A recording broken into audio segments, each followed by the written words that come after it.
Hey guys, welcome back to Thoughts We Share podcast. I'm Tinashe, And I'm Nicole. and today we are asking the question, why me? Why? Oh my gosh. Today drained me. Honestly, you know when you're in a situation Mhm. or you're going through something and you're like, but bro, What like, is going on? I swear. Yeah. And to me in particular. Yeah. Well, it feels like personal where you're feeling like I'm trying, but it's not working. I've tried so many times. I've been trying for the last 2 years. Yeah. Or maybe you've been studying and you're still not getting those A's. The supervisors keep saying you're missing the mark. Like you're trying to get a job. You're job hunting and they're saying unfortunately.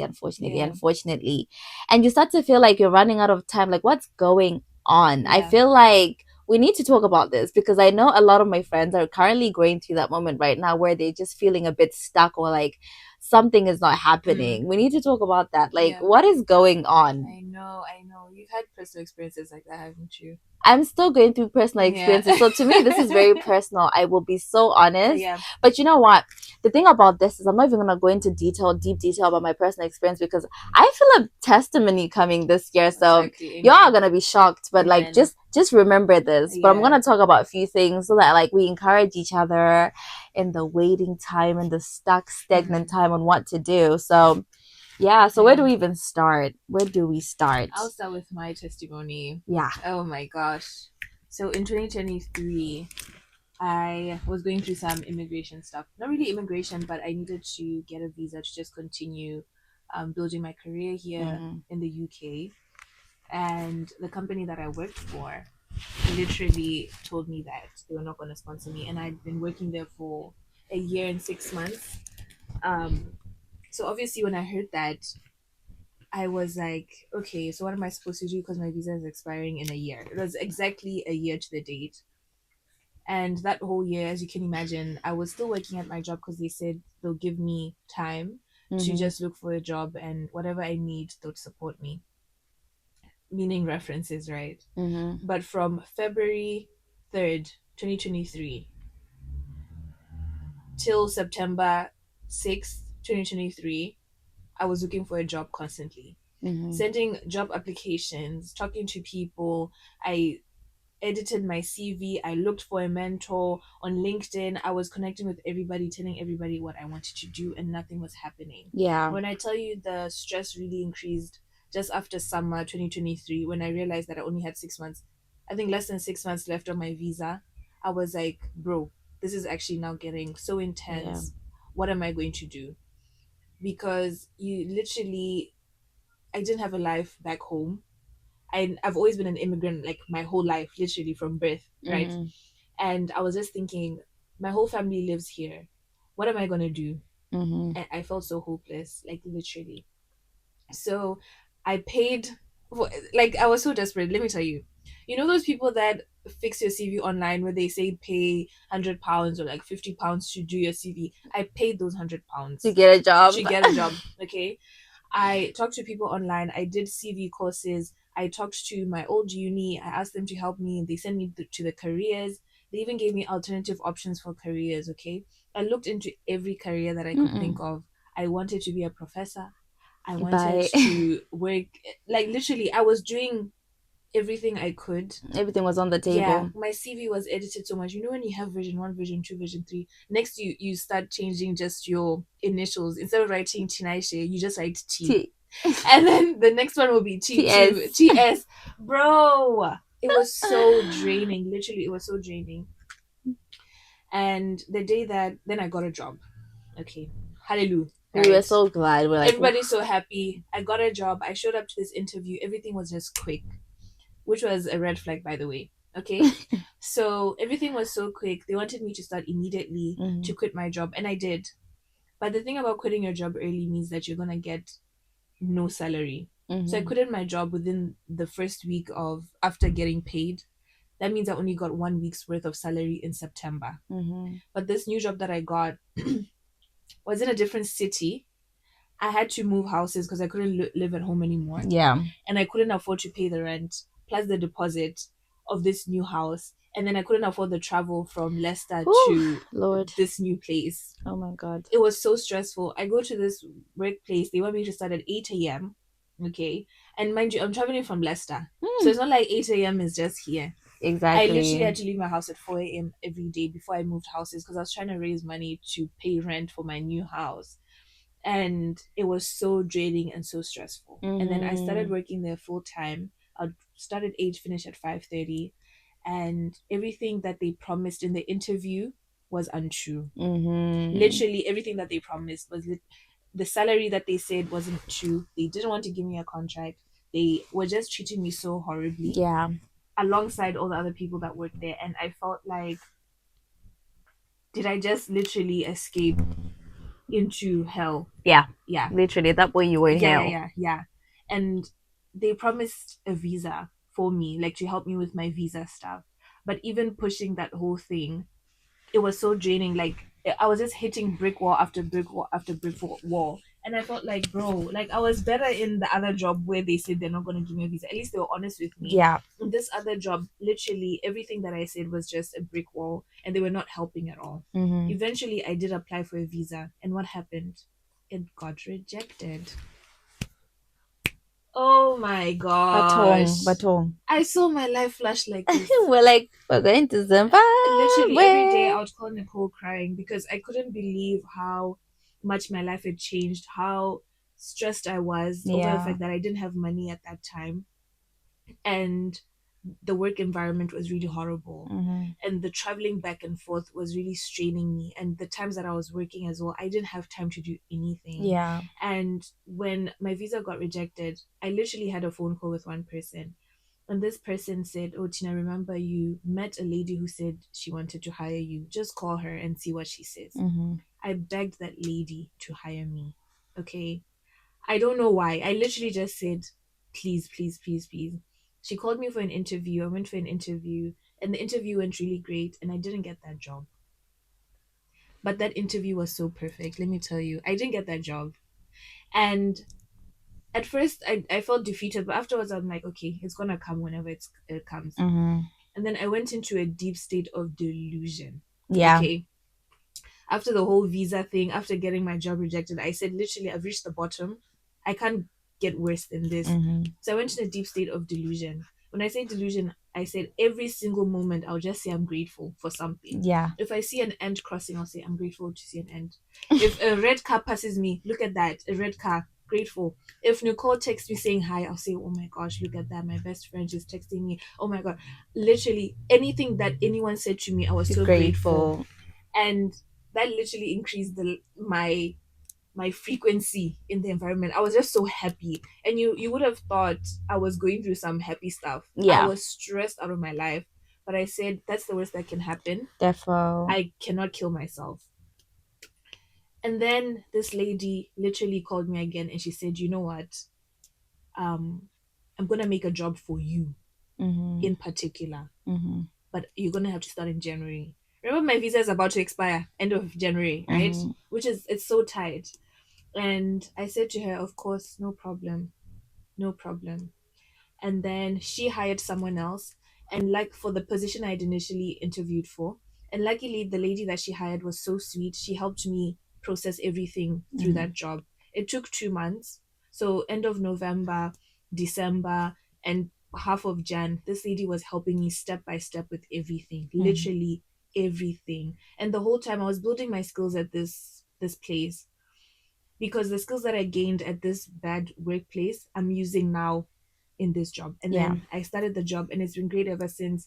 Beautiful work environment. Everyone is happy, flexible working hours. Like I feel so good. But Yeah. remember, I started looking for a job February 3rd, 2023. I only Exactly. started working there 27th of January, Wow. 2024. Wow. And I had to go through that process of waiting, of fixing my CV. Right now, I'm a professional at that. Yeah. Nobody can tell me anything. CV, I know a CV back to back, bro. And I can give advice on that. It really taught me that Yeah. I gained so much skill at that bad workplace because it put me in a position where I was like, wow, this is so bad. The only thing I can do is learn. I Mm-hmm. can just learn and use my skills. I could talk to people. I was able to speak more confidently to people on the phone, on email, inquiring, being persistent, being negotiating, being annoying. because those are the things that they wanted. That was their company culture. Yeah. And I got those skills and I've been utilizing them so well in where I work now. And Mm-hmm. I got my visa. Yeah. And things have been better ever since then. But all the time when I think about how dreadful something is or how long I'm waiting for something, I always think about the fact that I survived that state. I was sick. I wasn't speaking to anybody. I didn't want to talk to my parents. I didn't want to talk to my friends. I didn't even want to see outside. I was so down in the dumps. Yeah. I even stopped going to therapy. I was like, if I'm not going to be here, What's the what's the point of point? doing anything? I stopped buying clothes. I stopped buying healthy food. I was just like, A person. take it all. I don't Mm-hmm. care. Mm-hmm. But the more gratitude I had over time, the more delusion. It was just delusion. Like everything Delusion. works out for me, even though the world is burning around me. Yeah. I I became a person that just attracted these things. The fact that the lady who I work for now, she called me and said, "I'm gonna create this position for you." I would have never ever thought that would happen for me. Exactly. Literally, I was like, what? That's crazy. What? And then Mm-hmm. she's been so nice and so helpful in my career. So yeah, that was my testimony. Well, that's actually like such a beautiful, beautiful testimony. Of course, me, I was here when all this was happening. It was so Yeah. stressful. I remember at some point she really thought she was going back to Zim. So she was like, I'm going back to Zim, I'm going back to Zim. Yeah. And then she had like a mindset shift. Obviously, the Dululu came in and we're like, okay, you know, you're staying by any means necessary. Me, I just had faith. I just said, you know what, God is a last minute God. Like he'll just show up when you've now Yeah. thought this is it now, this is it. He will literally show up.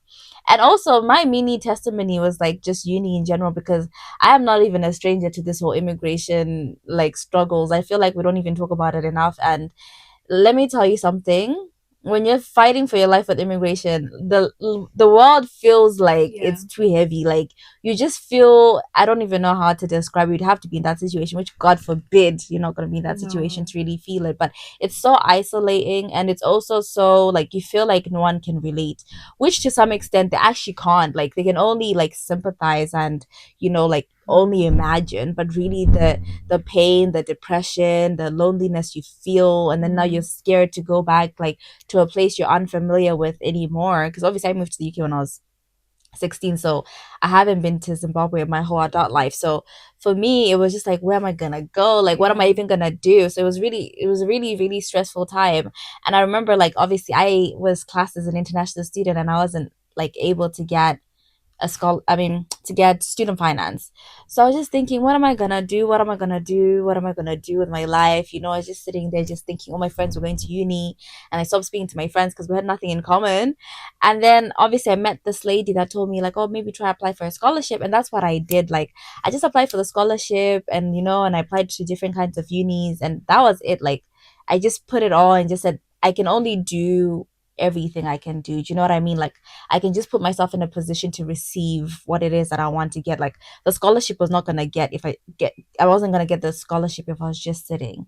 So I had to put myself in a position to be able to get that scholarship. So get a nice personal statement, tell my story and what I've been through and what Yeah. I'm struggling with. And I was able to get my scholarship to do my undergrad. And then that was really nice, was sweet. Obviously ups and downs as usual. And then after I finished, I just thought, you know what, let me try and apply for like my master's as well. At that time, I was a bit more confident, like I did it before, so maybe I can do it again. Mm. And I was able to get that scholarship again, and I've just finished. And you know what, like, regardless of the fact that I'm still fighting for my life with this immigration situation, I am very grateful looking back that I was still able to like pursue my education, because I know that a lot of people in my situation, they're still stuck. Mm. Because if you think about the scholarships, they offer scholarships like 5 scholarships a year. So you can imagine all the candidates that are like trying and stuff like that. Because I work with this charity organization that helps students as well, called Hope for the Young. And you can imagine sometimes they get maybe 300 applications and they can only sponsor like 40 people. Do you know what I mean? So you can imagine those people that are having to apply over and over again. And some people have actually just been applying over and over again and haven't been able to get that. So I was very grateful for the fact that I was able to just get it the first time. So the second time was just me being delusional actually as well, thinking, let me just go ahead and try anyway.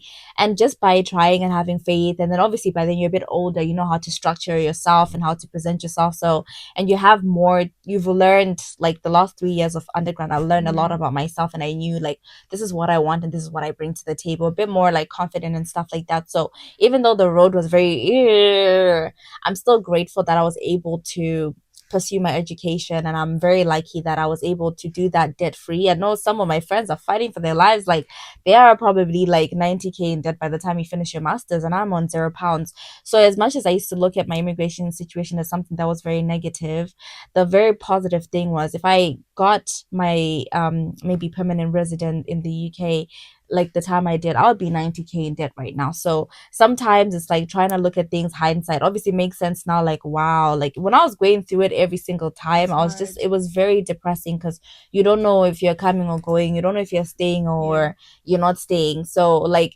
that's the compassion that's needed for especially international students that are trying to find their setting in the UK. It's really, really, really not easy. And I actually sympathize because I actually have dealt with that to my own Yeah. things. So Yes. it's actually really, really It's hard. not And easy. in that moment, you just feel like, what is going on? What's Yeah. going on with life and stuff like that? Because this is not what I visioned for myself. Mm. I thought, okay, I'll be done with uni by 21.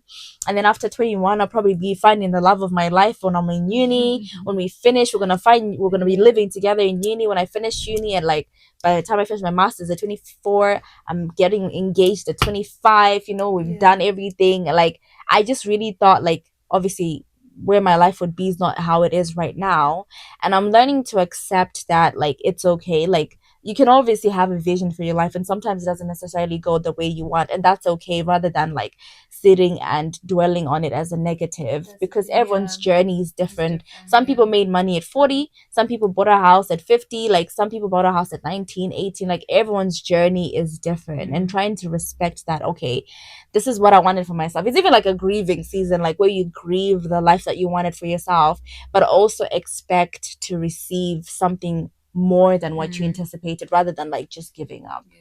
So that's what I'm on right now. Yeah. Which is really good. But of course, like, not to discount all the feelings that come in between. Mm-hmm. This is in hindsight. Hindsight perspective. Literally, because we're reflecting on those years at that time, that Mm-hmm. okay, this is what I gained, this is what I'm benefiting. But Yeah. obviously in the moment you experience things like, yeah, Depression. how do you feel, or when you felt those things, then what emotions came up for you? Yeah, I remember I just felt really stuck. Like I remember Mm. just feeling stuck, and to some extent I still feel stuck right now, but obviously now I'm more on a positive mindset. But I just felt really stuck and I felt embarrassed.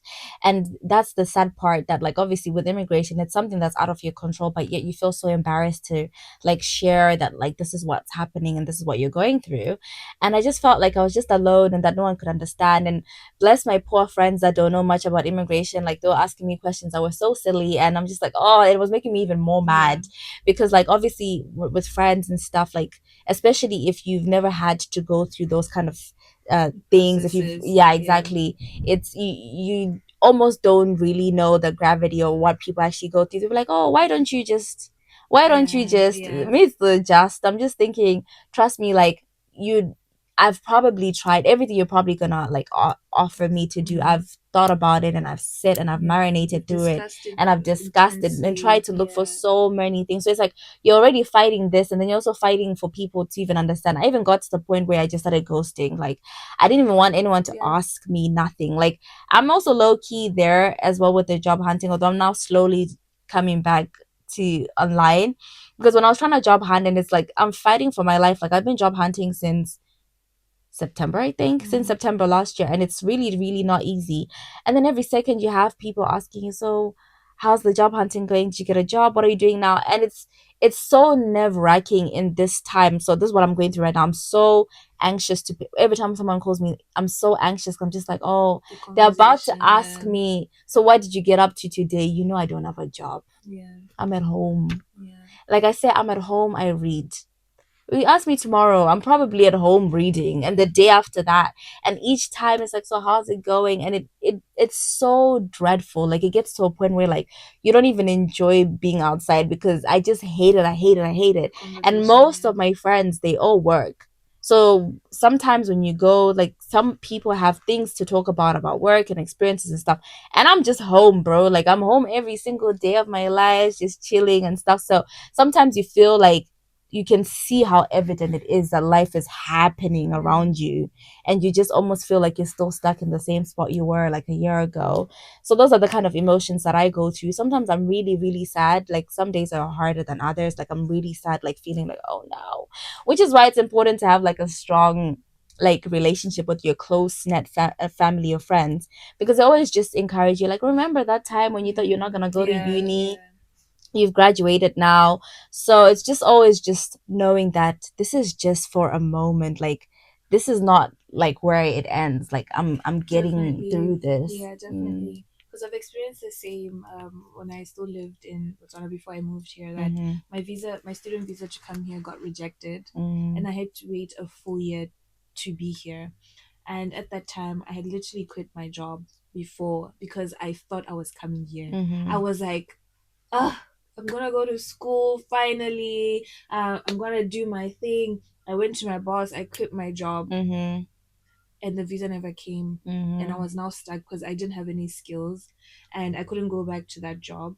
And my family doesn't live here. I was so depressed and I literally fell into depression. Yeah. And it was just a dark time Mm-hmm. because I didn't see any future for myself. I didn't see any way or possibility that I was going to get here or even go to uni or even a pathway to surpass that darkness. I Yeah. was like, one, I'm already an immigrant in that country. It's not easy for me to just walk into a supermarket and say, oh, can I get a job just like everyone else? Mm-hmm. It was like, I'm literally stuck Yeah. and I have to wait for my parents to do something for me. Mm-hmm. And they couldn't do much for me either Yeah. because they're setting up their lives here, like they're doing their own thing. Yeah. And I'm an adult. Because I was Mm-hmm. 23, 24 years old. And it's like, oh, so what am I doing with my life? And it's also that Exactly. question, like even just seeing other people progressing around you that I did my undergrad with, that they're extending their careers, they're doing courses, they're doing all these things, and I'm literally sitting there at home waiting for my dad to call me and tell me about his day. Yeah. And at that time I didn't even have friends. Whew. So it was like so dark.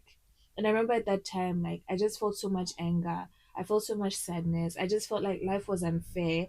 I I didn't even like my parents at the time because I felt like, well, Life is moving life is on. moving on. You guys are moving on. You guys are doing stuff there. I'm not doing anything here. If we didn't leave Zimbabwe, I wouldn't. At least I'll be with my grandma right now. I couldn't even go to Zimbabwe to visit her. That's Mm, how I didn't have money to do that. mm, So it's things like that where you just feel so isolated. And back to the whole friendship thing, right? That friends are so sweet, they want to help you so bad, but yeah. if they've never been through that immigration process, um, they don't understand the dynamics and the processes or the taxing emotions that it brings, even on finances, even just on your mental state, Yeah. and constantly feeling that way. And I've constantly felt that way my whole life. I've never not been an immigrant. I Mm-hmm. don't know how it feels like to feel secure in a country, Mm-hmm. right?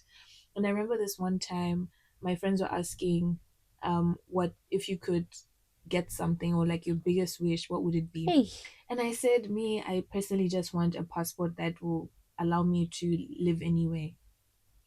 And I would sell my soul. I literally said I would sell my soul. God forbid. We're not telling ourselves.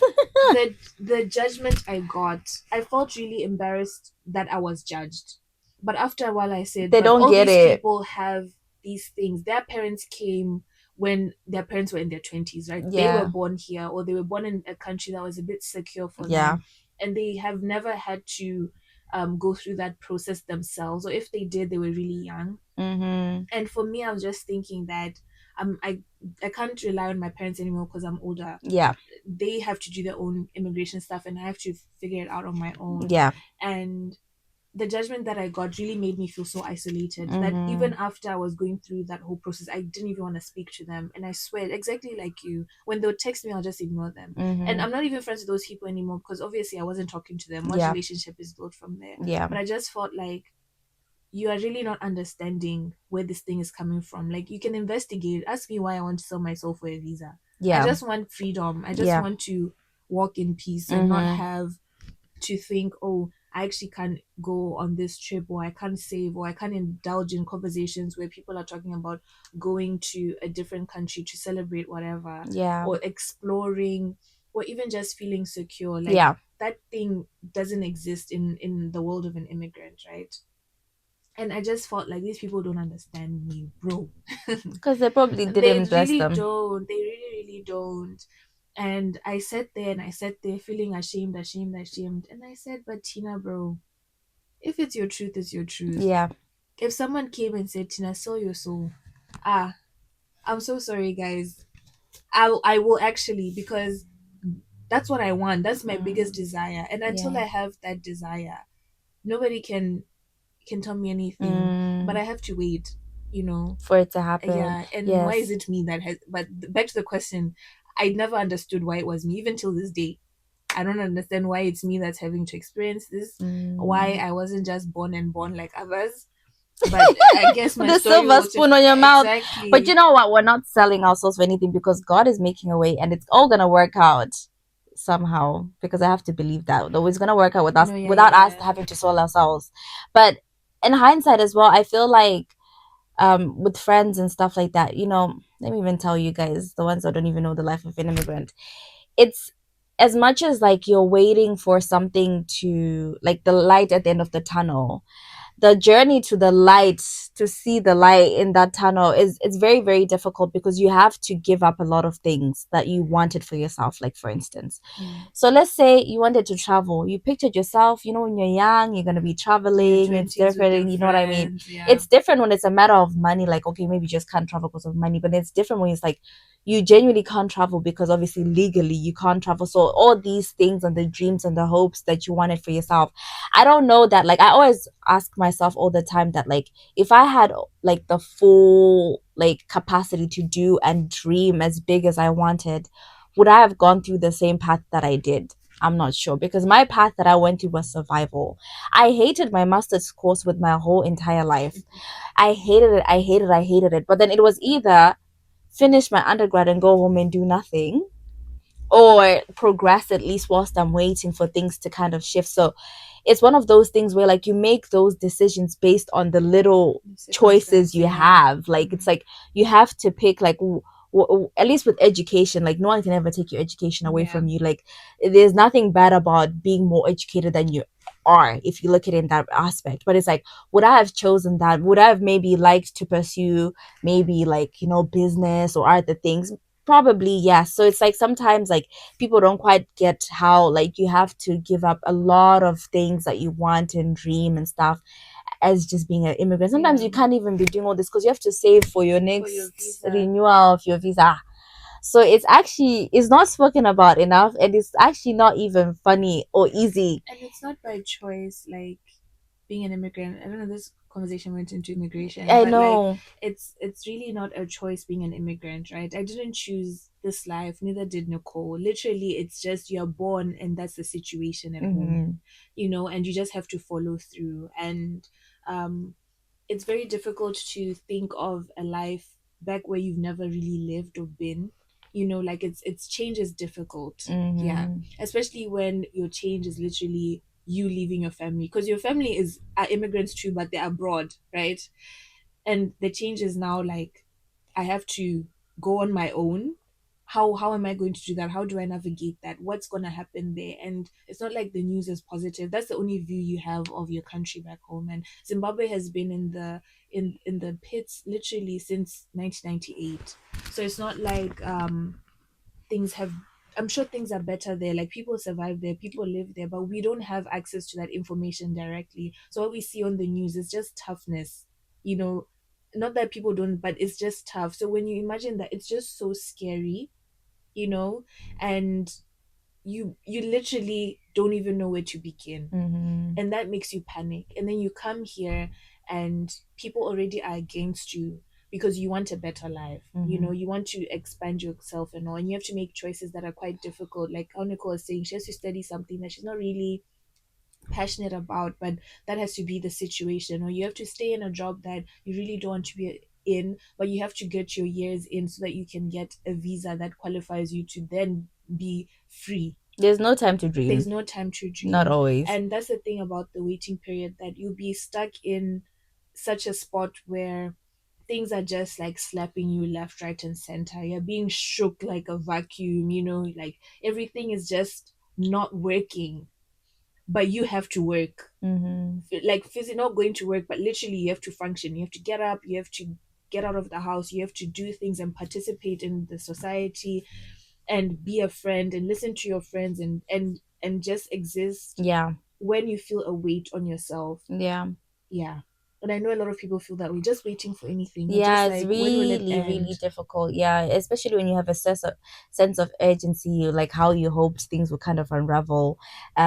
Like maybe you thought, okay, by 30, I'd have a house and stuff like Yeah. that. And then obviously things have changed. The market is really hard. The cost of living is really hard. So it's a lot of people are having to go home, live with their families and their parents because you're trying to save and stuff Mhm. like that. And it's just trying to think of or I guess in a way accept the potential reality of like, okay, Mhm. maybe you're not gonna get the house at 25, but doesn't necessarily mean that you're not gonna get the house at all. Ever. I mean Yeah. I'm past 25 now, so definitely the house is gone. Like Mm. no house at 25 and no marriage at 25 or no kids at 25. Like the vision that I had for myself when you'd have asked me 10 years ago what I thought my life would look Yeah. like, and obviously it's not that. And just accepting that like obviously like there's different seasons and times for everybody, and it's very hard. Obviously it's easier said than done, like to be like, oh, your time is gonna come, your time is gonna come, because when you're in that moment, like it literally feels like what is going on, like what's happening, like. Mm. And then I feel like sometimes if you're not careful with that, like the sense of like urgency, that's how you end up settling for things. Because imagine if Yeah. you really want to get married by 25, now you're thinking, oh, the My clock is clock. ticking, and Yeah. families sometimes they don't even help. When are you getting married? When are you getting married? You end up just saying, oh, okay, this one said he wants to Whatever marry me. Let me comes. Yeah. let me just take that. And instead of focusing on like things that you need to be focused on, you need to focus on the person that you are in this moment, or the person that you want to be, who's ready for that thing that you're waiting for. That's how I'm trying to look at it Yeah. right now. Like, okay, fine. I cannot, I don't know what I cannot do, but whatever I can't do at that moment, I'll be like, okay, so how can I prepare myself when I finally get it? You know what I mean? Mm. Me, I know obviously I want to travel. I haven't traveled except Zim in South Africa, so I want to travel well, in other places. But anyway, the point is, I Yeah. digress. I want to travel, and obviously I can't travel right now, so I'm always just thinking like I look at holidays, different places, different countries, and I save the list, and I save the list, and I save the list. If I was able to travel tomorrow, I'm not researching. I've already cut down my time on that. Like I've already like now I'm Yeah. looking at like the real time tickets. I know what airport I'm gonna drop off. I know everything where I'm gonna be living. Mm. I've checked activities and stuff like that. Like it's like romanticizing your Yeah. life, because that's something that's like on my vision board this year, where like I just want to think and close my eyes on what life is ahead of me and stuff like that, and just also be thankful for where I currently am. I know sometimes it's really hard when you're just feeling like things are not going, and like she said, she channeled a lot of things by just being grateful and gratitude, Yeah. and just that space of expectancy that it's not now but it's It's coming. coming. Hmm. Yeah. Yeah. Yeah. Like prepare yourself. Prepare Yeah. yourself. Honestly, because future you already has that thing that Hmm. you want, that you desire, Yeah. right? So and is prepared to meet you there, but are you prepared to meet that version of yourself? Yeah. So for me it was building the skills, right? I didn't know how to pick up the phone and call people and have this persistent energy of being annoying on the phone to get what I needed at work, Hmm. but I was able to gain that skill at that job. But like what you said, you end up settling for things that you really don't even want. Like you don't scope out the whole situation. Like I was saying, that whole process, that whole job process, it was just like, quit your job now, come work with us, do this, do this, do this, and it doesn't give you time to think, to reflect, to really check if where you're going or Yeah. what you are being given is Is what what you aligns with your want. Yeah. values. Yeah. Because at that point, you're just on fight and flight. Like, if I don't Yeah, take this, if I this is don't take it, gone. my visa, I'm Hmm. gonna be deported. And I that didn't happen either way.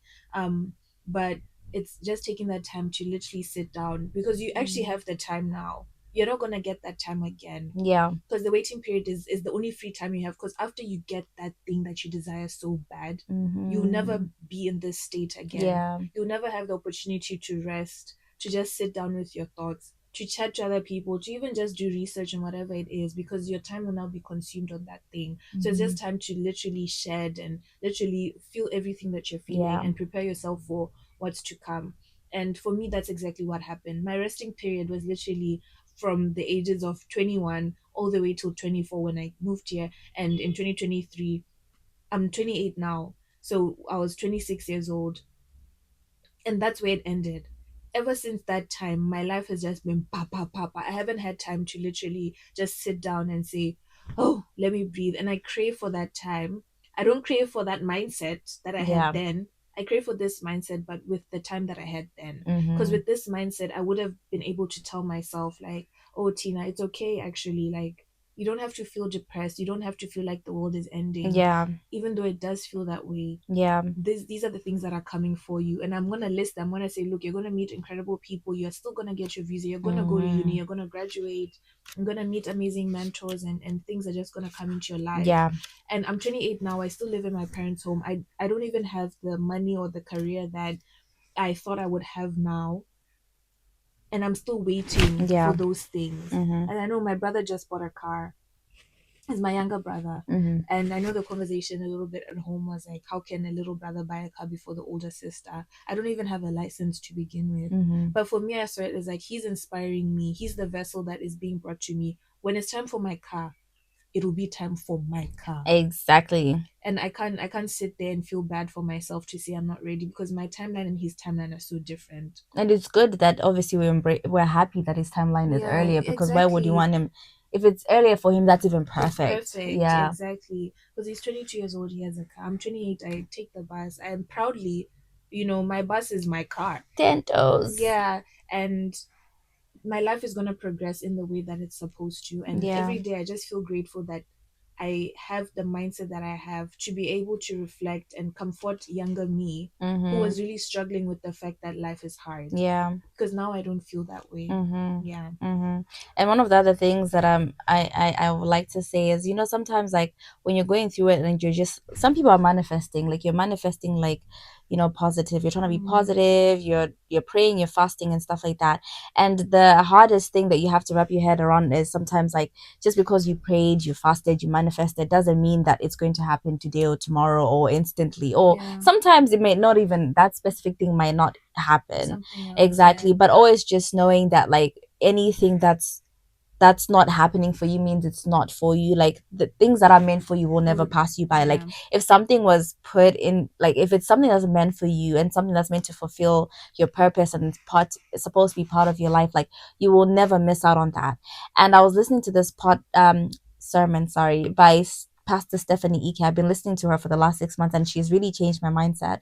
And she was talking about like there's one that sows and there's one that waters, but God causes it to grow. So she's basically saying that sometimes, no matter if you put 110% of your energy into something, if the appointed time for that thing has not arrived, it has not arrived. Tina would have wanted to get her job in February 2023, but she did not get her job because the time for her to get the job had not arrived. So like I'm learning to be like, okay, I know that I want this. Sometimes I always feel like, okay, God spoke something into me, God showed me something. And it's one of those things of knowing that like us as human beings, let's just say if God shows you that you're going to have this job, or you and this person are meant to get married, or this is I don't know how your life's going to look like. It's just we naturally as human beings think that's going to be this year. Oh, I have a vision for Yeah. 2025. This is by the end of 2025 I'm going to be a business owner, Forbes 30 under 30. God showed me whatever, because obviously he Amen. saw that you're Yeah. rich and stuff like that. And also understanding that as a true Christian, if you just read the Bible and how things happened, like in the Bible, like Sarah, for instance, like she was told she was going to have a son and she went through menopause, everything. Her age of childbearing age was already done. Do you know what I mean? And I'm sure she was counting herself out, like, okay, this is over, this is not going to happen.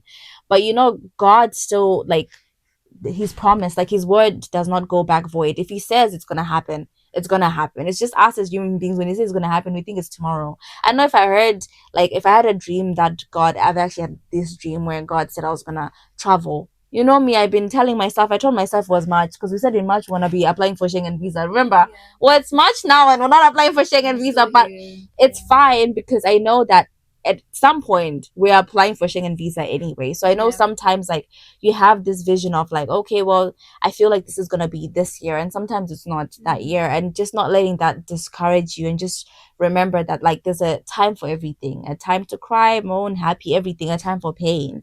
And as much as you're in pain and you're feeling stuck, there is a time that's gonna come where you are happy and you're Yeah. fulfilled and you're living the life that you want. Yeah, Mm-hmm. definitely. Because I've had thoughts about that as well. Just thinking the time that I moved to Leicester, Mm-hmm. and how that's also the same time that all my friends that I've met moved to Leicester too. Yeah. And thinking that if I came early, I would have never met them. Mm-hmm. Yeah, I wouldn't have had the opportunity to meet Nicole because she wouldn't be here in Leicester yet. Exactly. And maybe then I would have had other friends, and we would have just crossed paths and not even known. Exactly. And I always think back, because it's always in hindsight, that's been on my mind like the past few weeks, that you're only gonna reflect on a situation.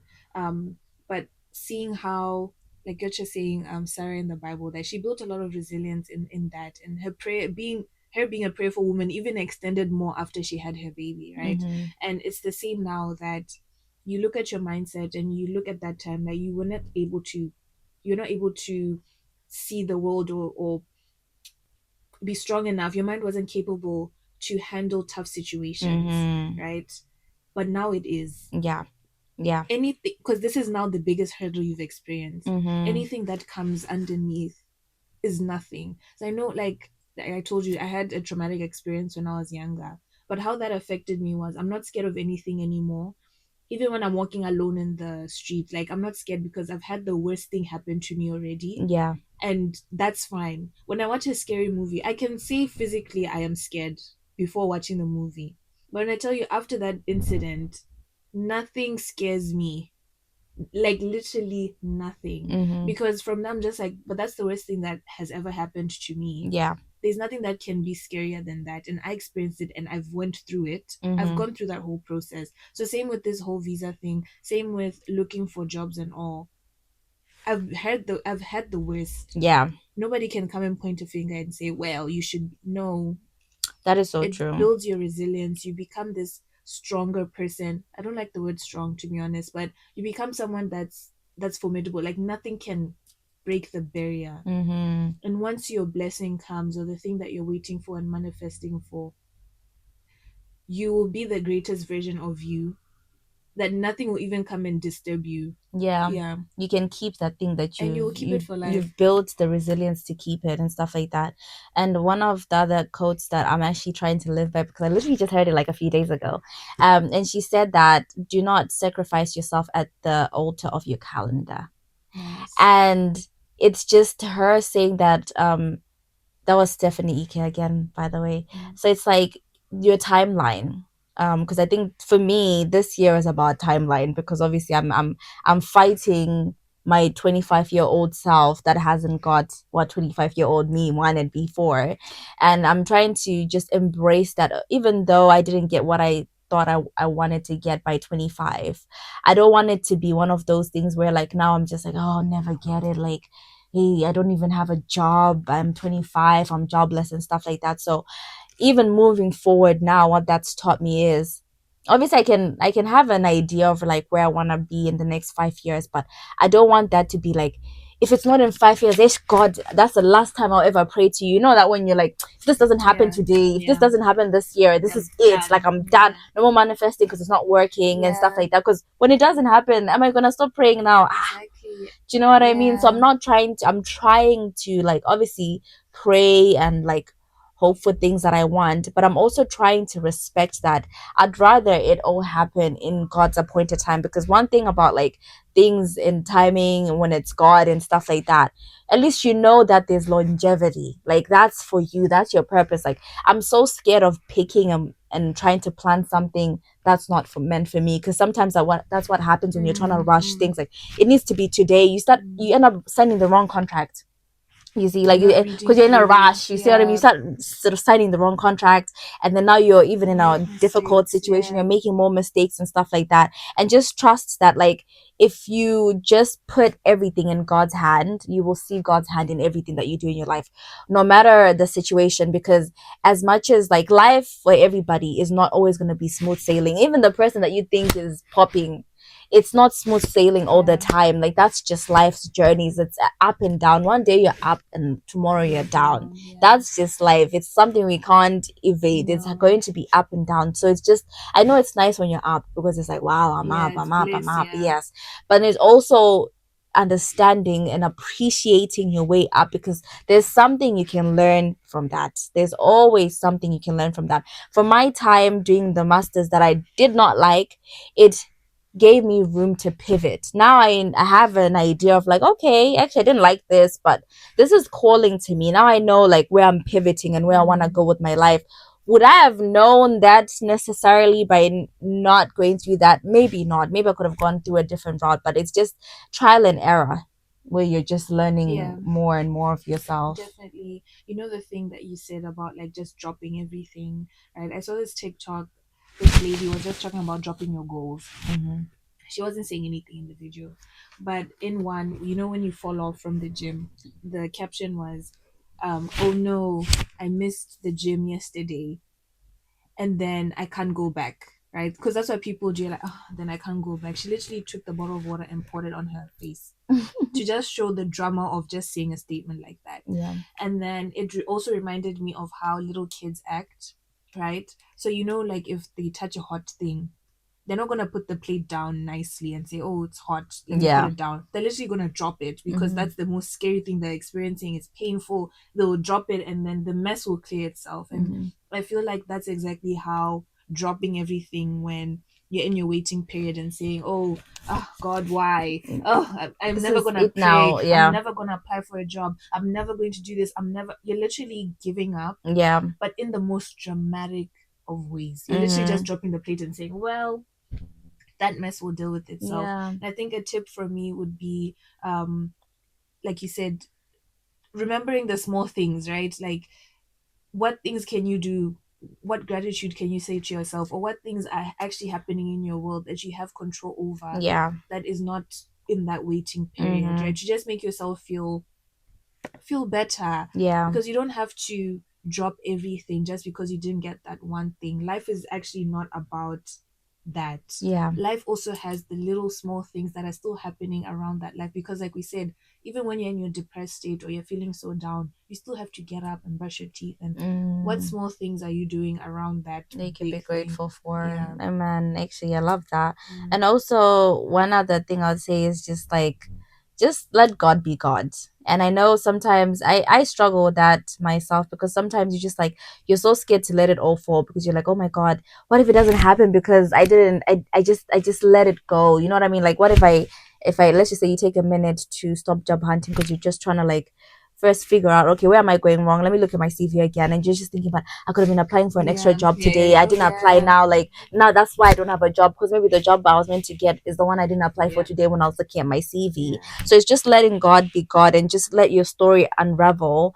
And also just accepting that delay is not a punishment, guys. You're not being punished out there. Like, there's growth that happens in the waiting. For anything that you wait for, there's always something that you can learn. There's always an area of growing and stuff like that. And just accepting that, like, something that's meant for you will never pass you by. Like, it will come. Like, it will come. I know sometimes it feels like it's not coming, but just remembering that, like, everyone's journey is different, and this is the journey I'm on, Yeah. and it's coming. Yeah.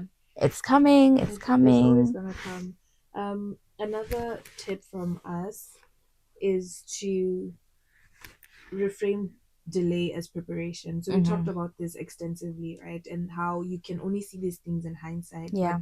if your mindset is already prepared to view those things as preparation, Mm-hmm. then any negative response that you get in regards to that situation, you will see it as preparation instead of disappointment, Mm-hmm. right? And the first step literally is to just say, oh, okay, I guess that's another chance to fix my CV. That's another chance to actually sit down and observe if my CV is actually doing what it's supposed to do.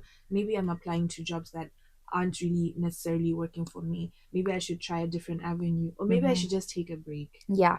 Just stop Yeah. and do other things. And sometimes when you do other things, it incites a spark of creativity, innovation. You see different ideas. Your brain connects dots that you couldn't see before when you're Yeah. literally stuck in that zone and that area. You know, yeah.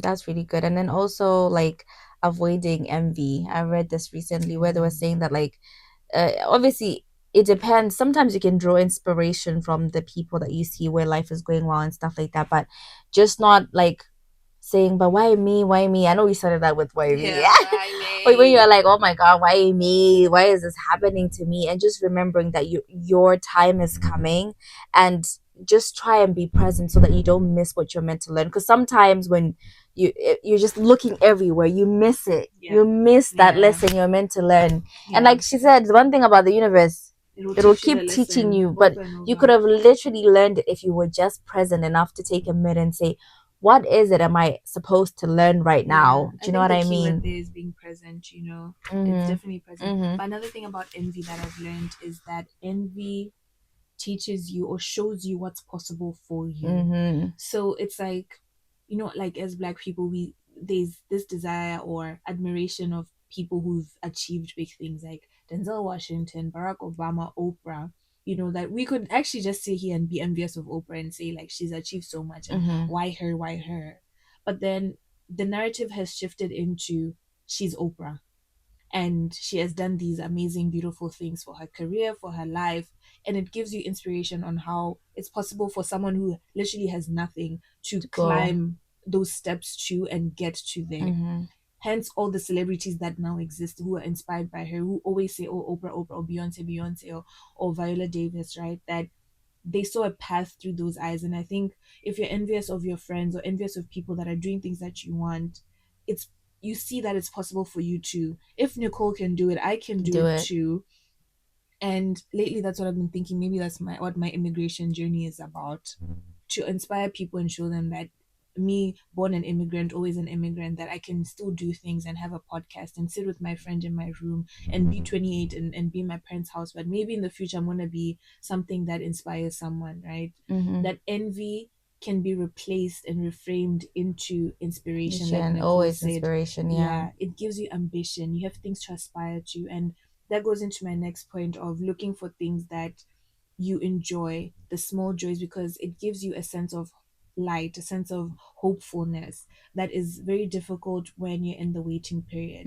That when you see just a glimmer of light, you say, oh, at least I'm going to hang out with Nicole next week, or at least let me take a walk and look for something yellow out there. It gives you something to look forward to, and that inspires you to keep going. That's you true. keep taking those steps forward, and that's exactly what's needed in the waiting period. That don't drop everything, like Nicole was saying. Don't say, oh, it's all or nothing, bye. You can literally come back and say, okay, what small thing can I do right now? What can I look forward to? And the more you look forward to things, the more you start seeing other things coming towards you. Exactly like what Nicole was saying. You're being present, you're seeing things, you're connecting the dots. You're seeing how life can actually be wonderful, and that the waiting period is just there temporarily. You're learning something, but there's still things to keep going. Yeah, definitely. Definitely. Oh my God, that was so powerful. Lovely stuff in it. Okay, so that was why me. I know, right? Thank you guys for tuning in and listening. Please do like, subscribe, and share this with your fellow people. And thank you guys for always joining us and being so supportive. And yeah, this is me, Nicole. And this is Tina, and this is the Thoughts We Share podcast. Thank you so much for watching. Bye.